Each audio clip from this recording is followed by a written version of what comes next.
नमस्ते। सुसंस्कृति foundation की or से आपके सामने आज हम आचार्य अशोक जी, जो कि फाउंडेशन के अध्यक्ष हैं, उपाध्यक्ष में हमारे प्रमोद जी देव हैं और सचिव में समीर जी भावे हैं।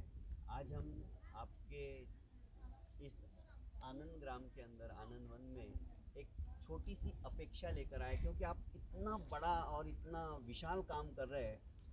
हमारी तो हैसियत भी नहीं कि हम आपके चरणों की रज जैसा कुछ करें, तो हम चाहते हैं कि कुछ न कुछ हमारे को भी आप अपने सहयोग में थोड़ा सा हिस्सा हमें दो, ताकि हम आपकी सेवा कर सकें।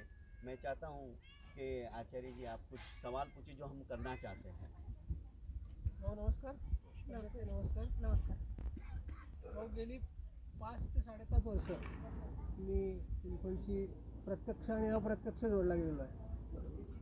रिटायरमेंट व्हायच्या आधी 3 वर्ष, आणि तुमच्याबरोबर अनेक वेळा इथं मुक्काम करून तुम्ही ज्या परिस्थितीतून इथपर्यंत पोचला आहात, त्यात हजारो लोकांचे हात तुम्हाला लागलेले आहेत। आणि मी सुरुवातीला माझ्या परीने खारीचा वाटा म्हणून सुरुवात केली, आणि आज नाशिककरांची एक मोठी फौज आम्ही तुमच्या पाठीशी उभी केलेली आहे। आणि तुमच्याच प्रेरणेतून एक मुठ्ठी अनाज हा प्रकल्प राबवण्याची आम्ही हिंमत केली आहे, त्याची प्रेरणा तुम्ही आहात। किंवा ज्या आपल्या गेल्या 4-5 वर्षात ज्या चर्चा झाल्या आणि त्याच्यातून काय करावं समाजासाठी, आणि इन्फंट समोर ठेवून एक मुठ्ठी अनाज, आणि धनंजय जैन सारखे व्यक्ती मला मिळाले की त्यांचं ऑलरेडी एक फाउंडेशन होतं। Retired IAS officer Sameer Bhave यांच्यासारखे आणि प्रमोद देव सारखे मला खंदे साथीदार मिळाले। तर आम्ही हा रथ आणि हा महायज्ञ सुरू केलेला आहे। तर पहिला प्रश्न माझा असा की गेल्या 20-25 वर्षात तुम्ही जे काही 10-12 वर्षात जे काही धक्के खाल्ले, तर त्याच्यातून समाजाचा तुम्हाला मिळालेला रिस्पॉन्स, आणि ह्या मुलांच्याबद्दल जे काही समाजाचे आहे त्याबद्दल अगदी थोडक्यात आम्हाला याबद्दल माहिती द्यावी। नमस्कार। या संस्थेचं काम 14-15 वर्षापासून सुरू आहे। शासनाचं कुठलंही अनुदान आम्हाला प्राप्त नाही। लोकसहभागावरती तुमच्यासारख्या लोकांच्या दातृत्वाच्या बळावर या ठिकाणी सध्या 75 HIV एड्सग्रस्त अनाथ बालकांचं संगोपन, औषधोपचार, शिक्षण, त्यांच्या सगळ्या गोष्टी या ठिकाणी होत आहेत।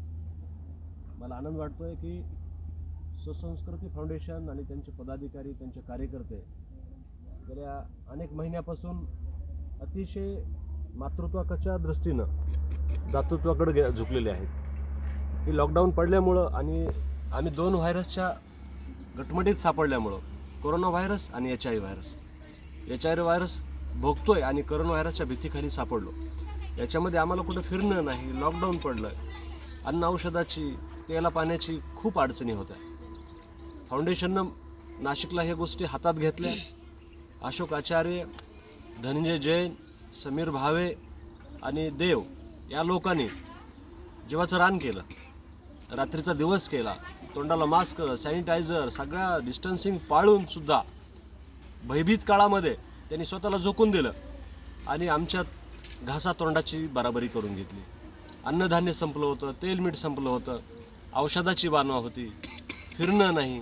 त्याच्यात 3 पेशंट ॲडमिट घाटी मेडिकल हॉस्पिटलमध्ये। याच्यामध्ये जी आमची दानादान झाली, याच्यामध्ये सुसंस्कृती फाउंडेशननं मातृत्वाचा रोल केला आणि आम्हाला खूप मोठं बळ दिलेलं आहे। थँक्यू। भाऊ, या सगळ्या वाटचालीमध्ये मी या तिघांना पहिल्यांदा इथे आणलं, कारण ती ज्या एक मुठ्ठी अनाजची चळवळ सुरू करतात यांनी ऐकलं खूप होतं, पण म्हटलं ऐकण्यापेक्षा बघा आणि मग ती चळवळ आपण आणखीन पुढे नेऊ। तर तुमच्या अन्नधान्याची वर्षाची व्यवस्था करण्याचा आम्ही प्रामाणिकपणे प्रयत्न करत आहोत। पण तरीसुद्धा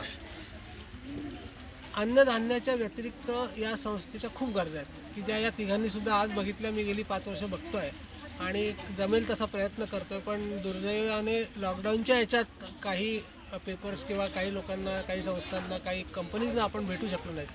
तर तुमच्या इथल्या बेसिक रिक्वायरमेंट्स ज्या आहेत त्या आम्हाला थोडक्यात सांगा। अशोक भाऊ, तुम्ही सोबतच आहात 5-5.5 वर्षापासून, परंतु सुसंस्कृती फाउंडेशनमध्ये तुम्ही कार्यरत जेव्हापासून झाला तेव्हापासून तुम्ही इन्फंटकडं खूप वेगळ्या कृपादृष्टीनं बघितलं भागावा, HIV लेकरांचं अन्न औषधी व्हावी, औषधाचा प्रश्न आहे, तर अन्नधान्याचा प्रश्न तुम्ही प्रामुख्यानं सोडवला. मोठी धान्यानं एक मोठी अनाजच्या माध्यमातून आम्हाला धान्य 2 वेळेस चांगलं पोहोचलेलं आहे की जे की आम्ही आता खातोय. राहिली गोष्ट इथं आता तुम्ही इथं बघा की लेकरं उघड्यावर बसून भोजन करतायत. तर लेकरांचं इथं उघड्यावरचं भोजन यासाठी की त्यांना भोजनासाठी छत नाही, भोजनालयाचा प्रश्न पडून आहे, शौचालयाचा प्रश्न पडून आहे, रस्त्याचा प्रश्न आहे. त्याच्यामुळं छोटे मोठे प्रश्न आहेतच. तर भोजनालयाचा सगळ्यात मोठा प्रश्न आहे की जे की उन्हामध्ये, वाऱ्यामध्ये, थंडीमध्ये मुलांना इथे बसून पावसामध्ये मुलांना भोजन करावं लागतंय. त्यावेळेस ताटामध्ये धूळ जाते आणि चांगल्या प्रकारची व्यवस्था होत नाही. आणि व्हायरसचे मुलं असल्यामुळं त्यांच्या आरोग्याची खूप काळजी घ्यावी लागते, औषधाची खूप काळजी घ्यावी लागते. म्हणतो एक भोजनाचा प्रश्न सध्या ऐरणीवर आहे. ईश्वर कृपेने जर तुमच्या फाउंडेशनला यश आलं, तुमच्या कार्यकर्त्यांनी जर जीवाचं रान असंच केलं, तर निश्चितच तोही प्रश्न आमचा सुटेल असा मला विश्वास आहे. परंतु धान्याचा सगळ्यात मोठा प्रश्न या फाउंडेशननं सोडवलेला आहे. धन्यवाद. भाऊ, आपल्याशी चर्चा करता करता काल रात्री सुद्धा आपण चर्चा केली, त्यावर तुमच्या इथल्या आवश्यकतेवर एक विषय झाला, तो तुमच्या हातून सुटलेला आहे की सोलर सिस्टम जी जुनी झाली आहे इन्फंटची, ती बरीच वर्ष झाली ती सेटअप केली होती आणि आता पसारा वाढला इन्फंटचा. तर तुम्हाला सोलर सिस्टमची रिक्वायरमेंट खरंच आहे? याविषयी सांगायचं म्हणजे कसं आहे की हे आहे हिल स्टेशन आहे, म्हणजे 250 ते 300 फूट उंच आहे जमीन लेवलपासून. डोंगर भाग आहे, इथे फूट खूप होते, टेक्निकल फॉल्ट होतात. एक साधी लाईट आहे तर त्याचं हमेशा लाईट नसते, त्याच्यामध्ये लोड शेडिंग आहे, अनेक प्रश्न येतात. आणि सोलारचं एक छोटं युनिट आमच्यापाशी होतं, पण जो सोलारचं युनिट तर गेल्या कित्येक महिन्यापासून ते पडून आहे, कारण ते एकदम फॉल्ट झाले आणि ते काही आता चलत नाही आहे. आम्हाला जर स्वयंपूर्ण झालं सोलार, थोडा एका कोपऱ्यामध्ये जर सोलारचा काही पथदिवे लावले तर आमचा सोलारचा प्रश्न जर मिटला तर आम्हाला लाईटीची MSEB कडून घ्यायची अपेक्षा राहणार नाही. तो एक आमचा प्रश्न फार महत्त्वाचा आहे, जो की आपण सोडवा अशी आपल्याकडून अपेक्षा करतो.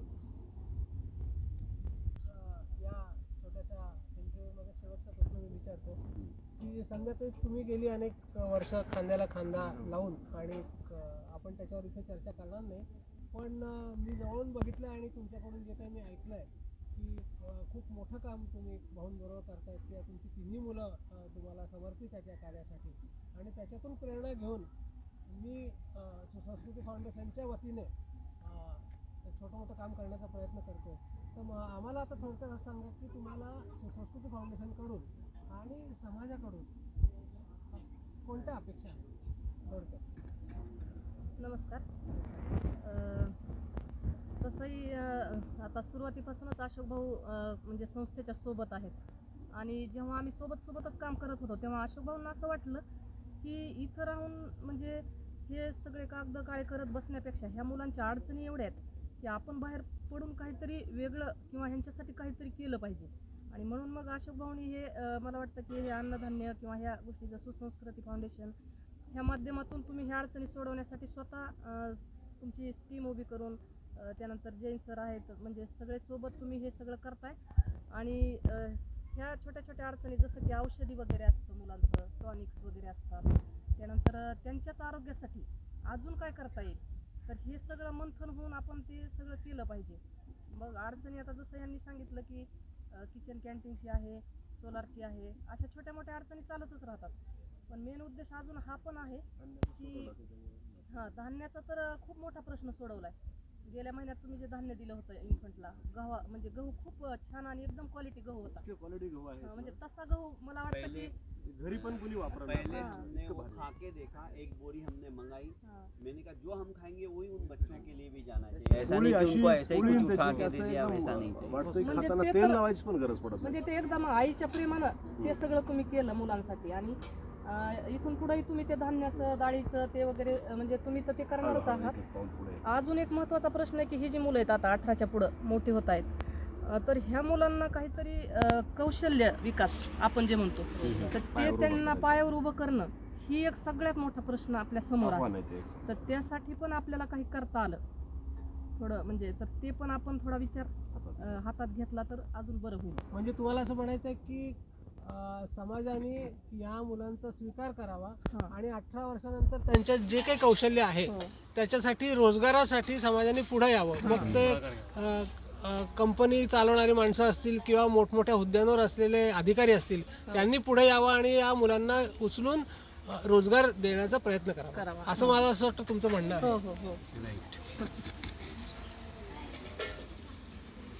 सचमुच में हम ज़रूर आपकी बात का ख्याल रखेंगे और अन्न धान्य का सिर्फ 1 साल का नहीं, पूरे ज़िंदगी भर का मैं विश्वास दिलाता हूँ कि जब तक हम लोग जिंदा है पूरे साल का राशन पानी हम देने की कोशिश ज़रूर करेंगे। और जो जो आपने अपेक्षाएं बताई उसके लिए भी हम दिन रात मेहनत करके, मैंने तो सोच लिया शनिवार रविवार सिर्फ इन्फेंट के लिए निकाला जाए, 2 दिन भी हमने निकाल लिया तो मेरे ख्याल से बहुत है और हम जरूर प्रयास करेंगे। Thank you. अन्नदाता सुखी भव याप्रमाणे आपण लेकरांच्या अन्नाचा सगळ्यात महत्त्वाचा प्रश्न हातात घेतलेला आहे. ईश्वर तुम्हाला बळ देव. खूप खूप शुभेच्छा तुम्हाला. नमस्कार. या ठिकाणी देव सर, भावे सर, आपण जैन सर, आचार्य सर, आपण सगळे आलात. खूप छान वाटलं आम्हाला. म्हणजे अशा काळात, कोरोनाच्या काळात एक तर कुणी शक्यतो आलं तरी म्हणजे ह्या मुलांच्या जवळ जाता येत नाही. म्हणजे ह्या खूप सगळ्या अडचणी असताना सुद्धा तुम्ही इथं आलात, एक मुक्काम राहिलात, म्हणजे खूप मोठा आधार आणि बळ मिळालं. खूप खूप धन्यवाद.